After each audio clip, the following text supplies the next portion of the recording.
అందరికీ నమస్కారం అండి. ప్రతి ఒక్కరికి కూడా సొంత ఇంటి కల నెరవేర్చాలనే ఉద్దేశంతో ఒక లక్ష్యంతో కేంద్ర రాష్ట్ర ప్రభుత్వాలు సంయుక్తంగా గ్రామీణ ప్రాంతాల్లో పేదల నిర్మాణానికి పిఎంఏ ఎన్టీఆర్ హౌసింగ్ పథకాన్ని అమలు చేస్తున్నాం. పేదల కల నెరవేర్చేందుకు కూటమి ప్రభుత్వం సమగ్రమైనటువంటి చర్యలు తీసుకుంటుంది అనే విషయాన్ని కూడా చాలా సంతోషంగా తెలియజేస్తున్నామండి.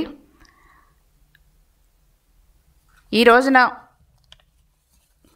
ప్రతి ఒక్కరికి కూడా సొంత ఇంటి కల నెరవేరాలి అనే ఉద్దేశంతో ఉన్నాం.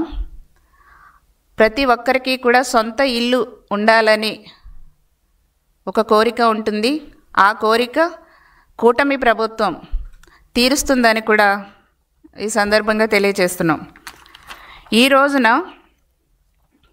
2029 నాటికి గ్రామాల్లో 2 కోట్ల ఇళ్ళు పూర్తి చేయాలని ఒక లక్ష్యంతో కూటమి ప్రభుత్వం పనిచేస్తుందనేసి కూడా నేను తెలియజేస్తున్నా. ఇప్పటికే 3.47 లక్షల మంది ఇళ్ళు కావాలని దరఖాస్తు చేసుకోవటం జరిగింది. అదేవిధంగా పేదవాళ్ళు కూడా సౌకర్యవంతమైనటువంటి ఇంటిలో జీవించాలనే ఉద్దేశంతో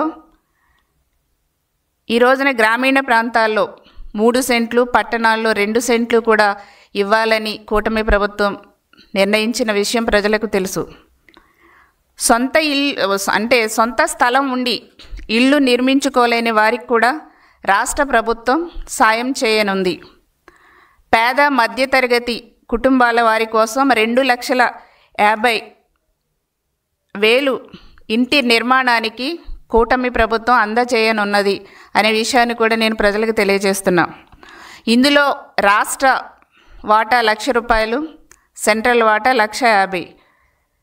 దీంతో పాటు గత వైసీపీ ప్రభుత్వం గాలికి వదిలేసినటువంటి పెండింగ్ హౌసెస్ కూడా ఎన్ని ఆర్థిక ఇబ్బందులున్నా కూడా ఇప్పుడు మనం ప్రజల కోసం యుద్ధ ప్రాతిపదికన ఆ ఇళ్ళన్నీ కూడా పూర్తి చేయటానికి ప్రభుత్వం చిత్తశుద్ధితో ముందుకు వెళుతున్న విషయాన్ని కూడా నేను ప్రజలకు తెలియజేస్తున్నానండి.